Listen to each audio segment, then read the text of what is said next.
John Bowden, Shannon Edwards. Nice to be here. I think we're on. I'm not even totally positive because we're having some technical difficulties. But what a day. Ozzy Osbourne has passed away. Ozzy, he just did his farewell show with Black Sabbath, with Tony and the boys. And what a surprise. I think we're on. I'm pretty sure. You might want to read the press release that just came out. It was a huge surprise because we were just sitting here taking a little bit of breather from doing some of our work, and I got a ping from my mom saying, "By the way, did you see the news that Ozzy passed on?" So we pulled up the Independent, and they said the Prince of Darkness, Ozzy Osbourne, who shocked and awed with his heavy metal band Black Sabbath, has died age 76. News of his death was announced by his family just earlier. For many years, fans felt that Osbourne must be indestructible. The, quote, godfather of metal had survived decades of hard living, including drug and alcohol abuse, along with controversies such as the notorious moment he bit the head off a bat during a live concert in Iowa. I remember that. Yeah. In his later life, however, he was a reformed wild man who suffered a string of a lot of health issues, mostly related to neck injuries sustained in a 2003 quad biking accident, which were later exacerbated by a fall in 2019. He was diagnosed also with Parkinson's disease that same year and also endured a bout of COVID.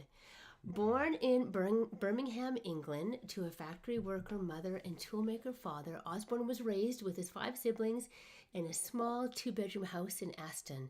He suffered intense bullying and claimed he was repeatedly molested by bullies on the way home from school, which he left aged 15 to find local work as a horn tuner in a car factory and at a slaughterhouse. He also spent a brief stint in prison after his father refused to pay the fine incurred when he was convicted of robbing a clothes shop. Yikes. So he's been out there. You know what? Someone texted me a little while ago just before we came on, because I haven't gone on live, or both of us haven't come on live in such a long time. I had my Stream Deck, these things, and I forgot how to use it. And we're going, I don't even know how to do this. I haven't done a live feed in so long. But anyway, enough about that. I was just doing a thing on Randy Rhoads last week as far as the fact that Ozzy, it was really hard for him. Those 2 first albums with Randy and the live EP, amazing work. And Randy's one of those guys that died in his mid-20s, and it was just way too young. But it set the pace for him. He's had a lot of hardships in his life. You just go with the biting of the what was it, a bat? Yeah. Yeah. The head off a bat. you just go with that, because why would you change that? I think Alice Cooper was telling Ozzy Osbourne years ago. He says, no, don't ever change that story. That's cred. You need that. People talk about that. There was always this thing in radio we used to talk about. Can you say something that makes people at the water cooler talk about the incident? And you talk about all his neck problems, this being exacerbated by something else. It's just one thing after another, like the Keith Richards thing. But anyway, before we got on, someone had told me, they said, Keith is next. I'm going, yeah, probably not. But, the time, the clock is ticking with all of these guys. And all the people that I talk to, and you can imagine, being 65, all the people that I talk to are at least 10 years older than me.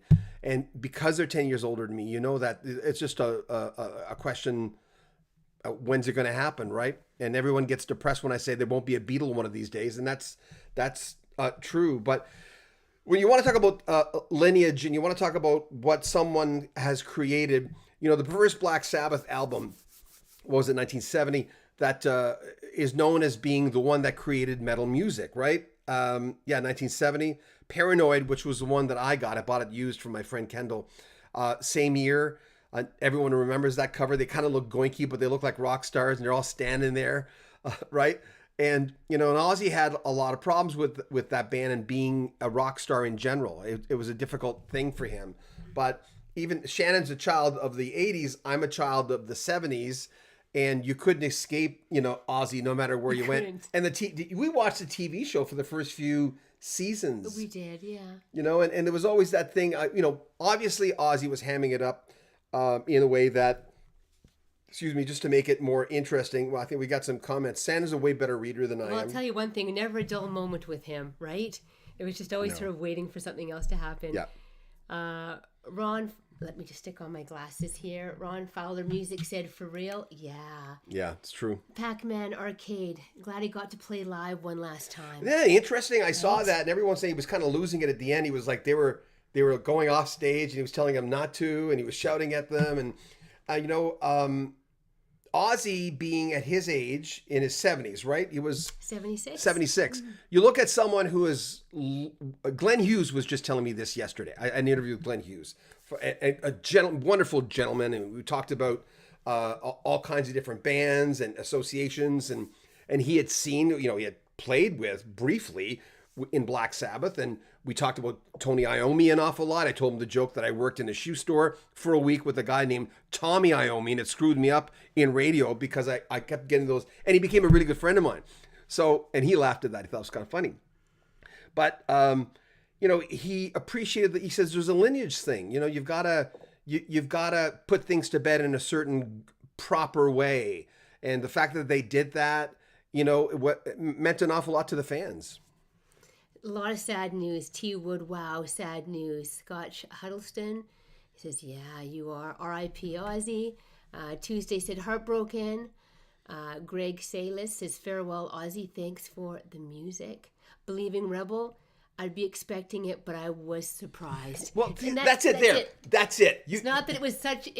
You won it there, because you just capsulized that in one sentence, because that is it, of course. The inevitable, but just it was a matter of when. And then when it happened, you're still surprised, because you're like, but it's not really a surprise. But Ozzy at 76 is like, because of his lifestyle and what he's gone through, is like anybody else at like 86 or 90. He has certainly lived a long life and packed an awful lot in that little capsule we have, which is a life. You got any more? Scott Huddleston said, with the final show, he went out on top. Can't ask for any other way to go, R.I.P. Well said. Yeah, that's... Sundance said, goodbye and thank you. Mike M says, rock in peace, Ozzy Osbourne. Nighthawk said, I just found out. Noel says, sad night from India. Yeah. Oh, hi from India. Well, those two first albums with Randy Rhoads, who, of course, we lost it in his 20s. Blizzard of Oz, 1980. Even my friends who didn't like Ozzy, they had that album. I wasn't the biggest Ozzy Osbourne fan. I was more of a Black Sabbath fan, but I got it, And then Diary of a Madman the following year, and then Randy dies. And when I was doing the thing on Randy Rhoads, one of the things that we were looking at performers who couldn't get over certain things, like Don Henley with Glenn Frey was bigger and more impactful than people think it was. There's always these people that we lose, like the guys in Queen losing Freddie. They didn't realize that it would impact them as much. Of course it did, but sometimes you're not ready for it, right? So Joe Martucci said, so sad to hear. I know he's been suffering for quite a while. Yeah. I've been blessed to have seen him countless times. First time in 74 at the Bloody Sabbath tour. Prayers to his family and his bandmates. Wow. Blizzard of Oz, 1980. Diary of a Madman, like I said, 1981. Bark of the Moon, 1983. The Ultimate Sin, following that. No Rest for the Wicked. But the Sabbath albums, Black Sabbath, 1970. Paranoid, 1970. I really like Paranoid a lot. Master of Reality, the following year. Volume 4 in 72. Sabbath, Bloody Sabbath, 73. Sabotage. In 75. I had Sabotage too. Technical Ecstasy and Never Say Die. And 13, of course, the final album. It's a weird day when these kind of things happen. I say this and I'm overstating the obvious. Every time we lose someone, there's that part of us that goes, they're larger than life. Like someone had just said, right? We expected it. Of course, it was inevitable, but you're still surprised when it happens. It's not like Neil Peart, and we had no warning for that except the people on the inside. It's not like David Bowie or Glenn Frey. I mean, those, we didn't have any warning at all with this. So at least with this one, I think when someone, it's like having a parent or a good friend who's in his 80s. Every time you get up in the morning, you're pretty happy that you get a chance to get up, right? Quad Damage says jamming with Randy up in the sky. Yeah, well said. That one hit him so hard. Chris Carey said he lived a fuller life than 99.9% of the people in the world celebrate his life. Well, there's that thing, and you know, I know it's glorified in movies and in culture in general. The fact that you know you go down swinging, and you know you're a cowboy, and really being a rock star is kind of an extension of the glorified cowboy in that way of just you know you drink hard, you play hard. That whole thing, all those cliches, and you could put in there, right? You got any other ones? Kit Poker 007 said, never be another icon like Ozzy. No, never. No, he had his own lane. You know, as much as there were a lot of people that followed Black Sabbath as far as, you know, every time I talk to someone, we talk about metal. That first Black Sabbath album comes out like all the time. Paranoid, I mean, all the time. You can't talk about that. It's got to be in the first sentence, right? And it's arguable. People go around saying, well, what about this? What about that? What about Zepp? But, you know, they weren't doing that. They were in a different lane, even though they were very heavy. But they were bluesy, too. Zeppelin was very bluesy. Dylan May says, the unkillable has died. R.I.P. Ozzy Osbourne, forever a legend, forever a god of metal. Who said that? That was Dylan May. Dylan, thank you. That's very well put. I couldn't have thought of that. That's, you know, you look at the bats, you look at the audience, you look at the TV show, you look at his exit, which we just all watched, you know, and it sounded great, and some people thought it didn't. You know, if you can go out and put a bow on a band like Black Sabbath, who deserve so many accolades, and basically say that's it, that the band is finished. You know, when I was talking to Glenn Hughes yesterday, I was saying, well, how do you feel about all these bands continuing with no original members? What's the thought? And you guys can talk about that too. And he says, well, I don't like it. And he says Foreigner's the ultimate example of that. Because, you know, Mick Jones is gone. Lou Graham's a part-time singer now with them. Kelly Hansen's left. And you look at him going, if Lou's there, sure, but Lou's not a full-time member. He's a guest on this, and we're trying to set up an interview with Lou right now because of a special concert that's coming up. But we're in a whole new generation, you know. Where's that one? Kevin Still Music and Other Carnage. This one is tough. We're losing the sound of our generation one by one. Just thank God that I got to hear all that wonderful music when it was brand new. And that just you hit it right there, because really it's you know, the sound of our generation for sure, right? I got to say something. When Shannon was reading and I put the Ozzy B-roll up, could you still hear her? Because for whatever reason, now that I'm not using this because I literally forgot how to use it because we had to come on so quick. Shannon says there's no way we're not coming on for Ozzy's passing. This is like it's an incredible moment in the history of music for someone who's given us an awful lot on so many different mediums. I mean, just talking to the guy. I mean, I know he was hard to understand at times, and I think he played it up, especially when he was doing the TV show. You know, that was kind of like, you know, it's kind of like they were just hamming it up, but he did deal with a lot of problems. So if you can see, go to the bottom. Could you hear her when the B-roll was on? Because for whatever reason, I've kind of set it so you could. Yes, you can still hear. Good. Thanks. Thank you. I really appreciate that. Yeah.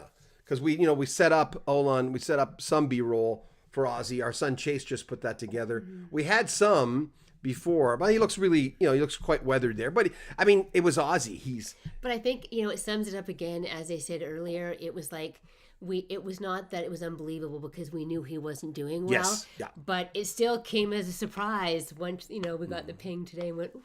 The finality of it, right? I mean, you could go visit your father or mother in the hospital and trust. I mean, most of you guys have had death in your family. We're all at that age. Any classic rock fan, no matter what, I mean, unless you're 19 and you're getting this music now, which I say, good for you. And our son he loves classic rock, and he's 21 and a professional drummer. But it still hits you. When I lost my brother, he was 27 years old in the 90s. And I remember being at his bed. We knew he was going to die. He had 2 weeks to live. And the second it happens, there's a part of us that goes, what? Like, it's so final. And a human condition, we have a problem with understanding just death. We might want to read this one again. Yeah, it's right down there.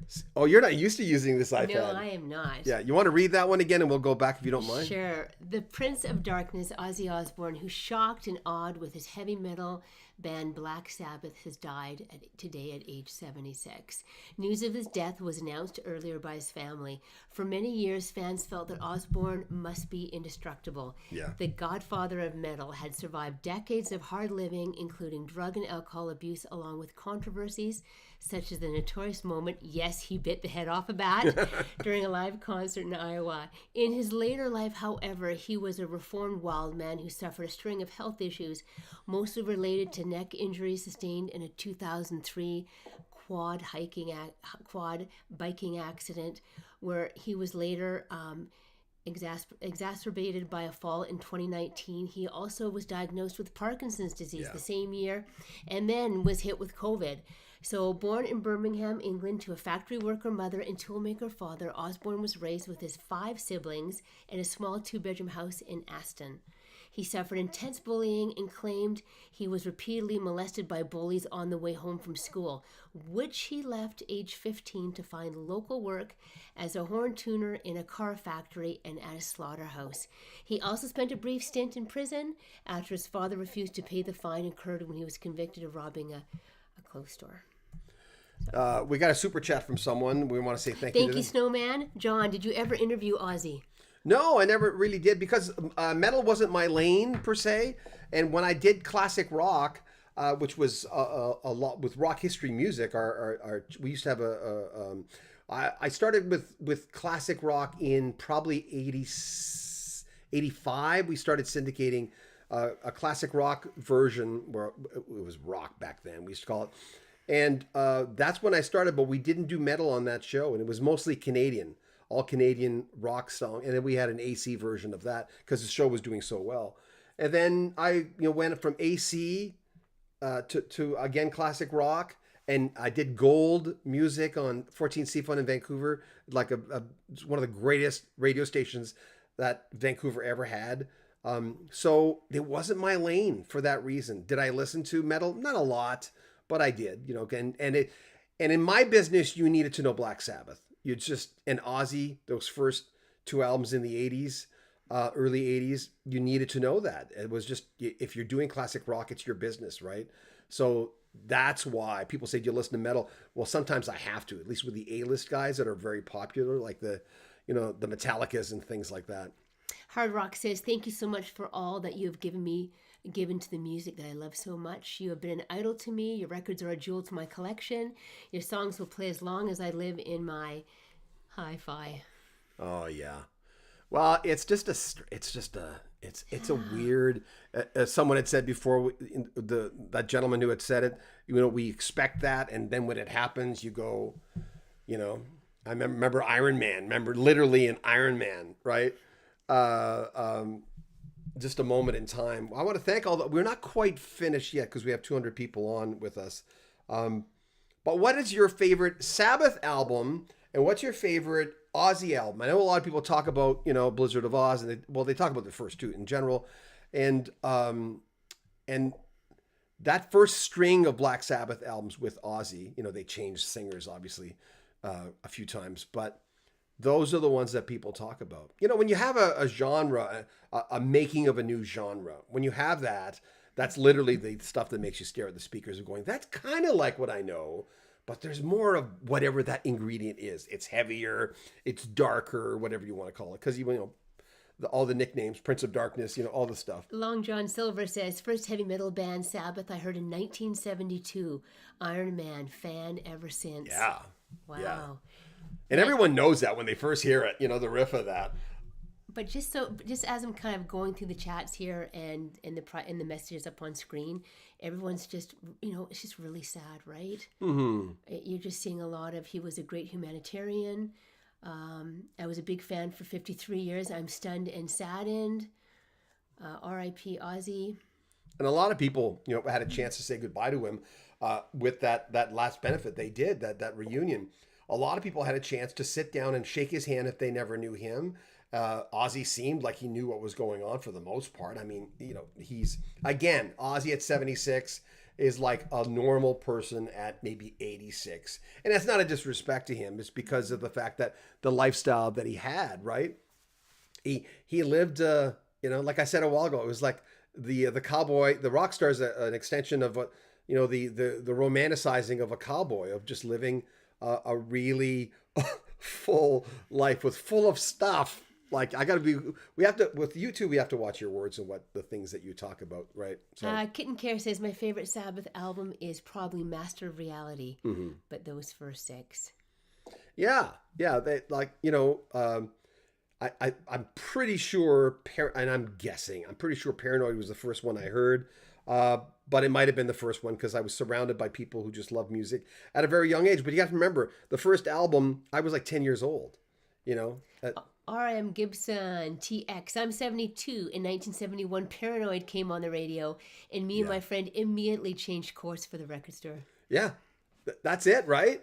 And when you look at this, we're starting to do a lot more videos on our sister channel as much, a little bit more, where we're painting a picture more than just talking about this album was released in 1976, more than just doing the Casey Kasem thing, which we don't, but you know what I mean.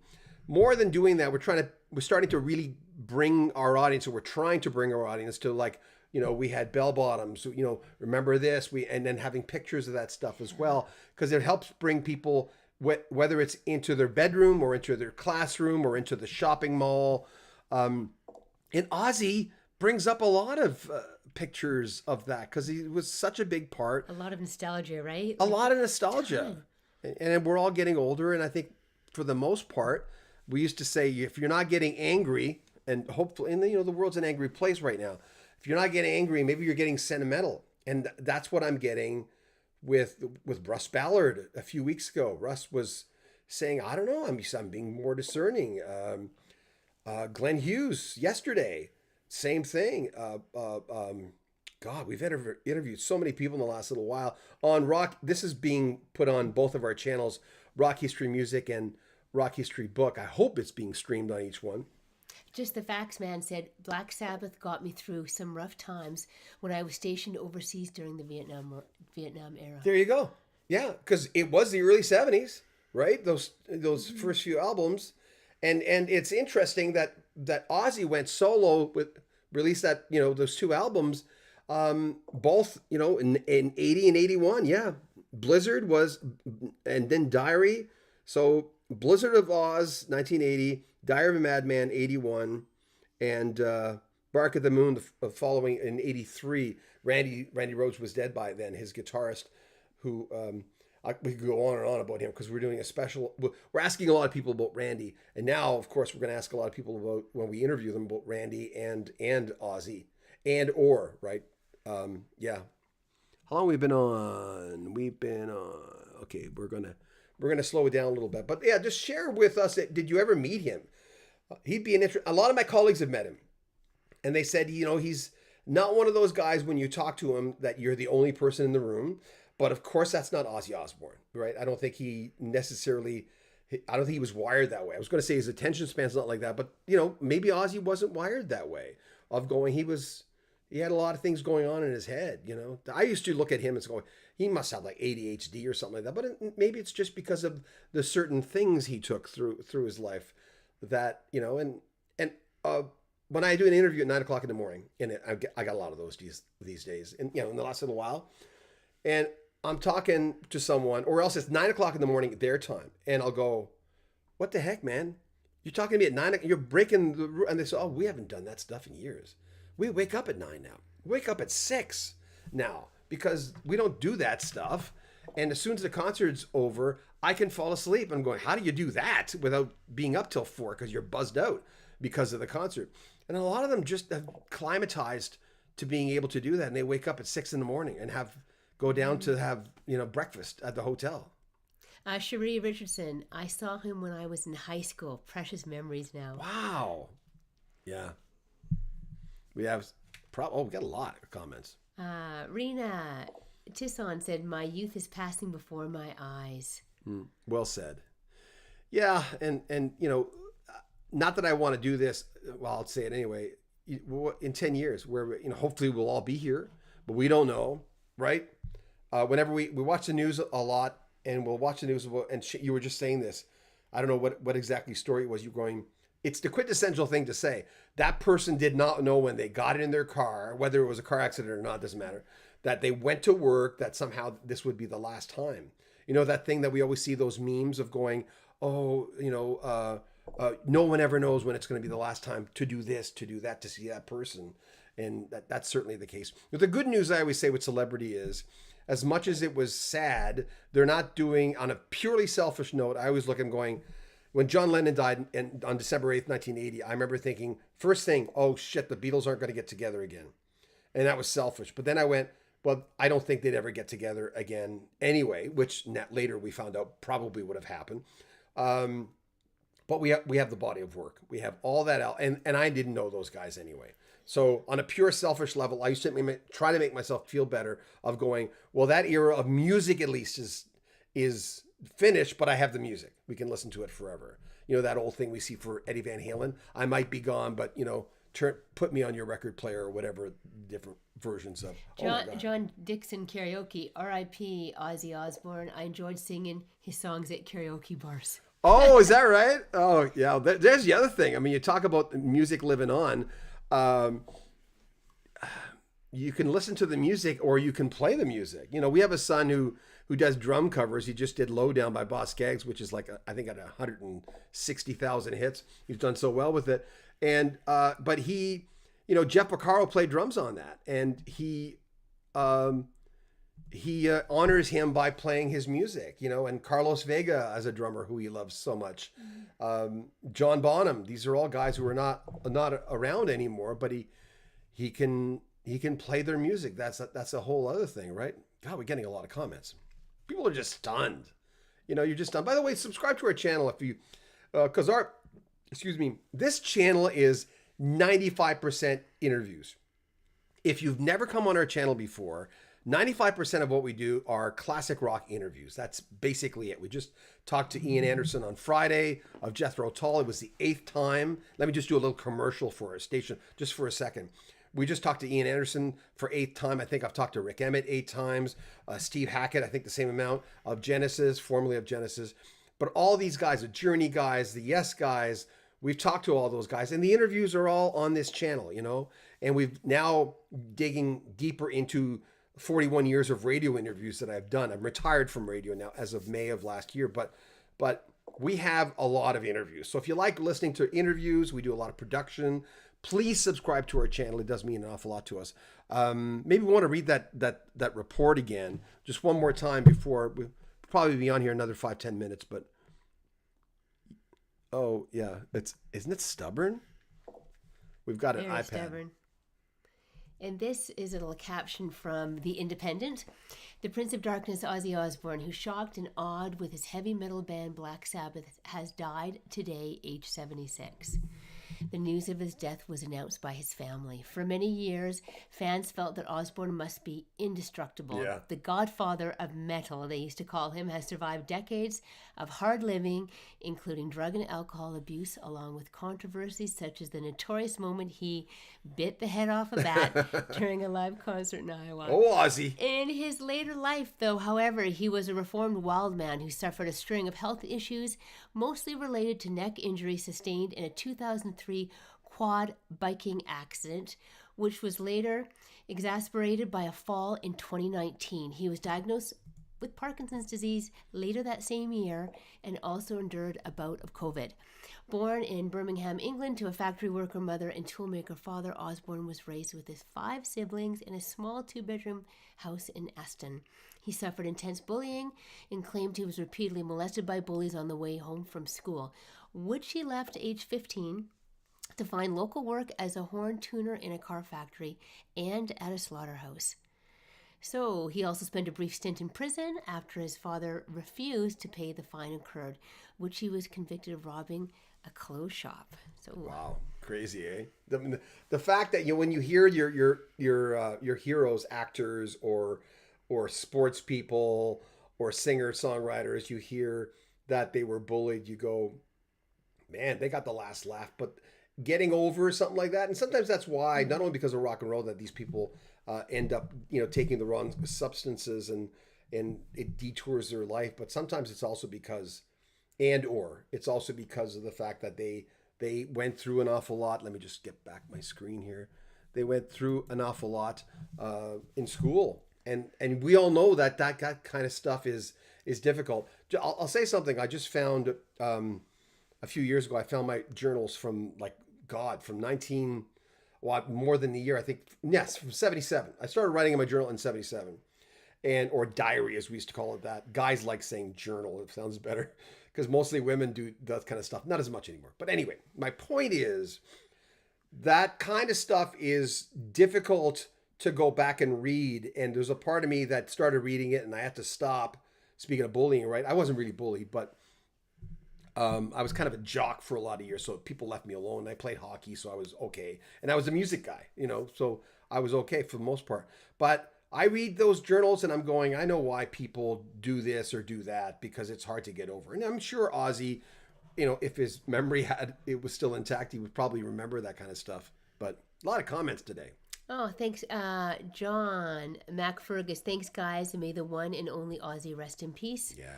Thank you. Noel says, hit the like button if you haven't yet. Please. Thank you. We appreciate that. Thank you. Appreciate the like button. Yeah, yes. appreciate that.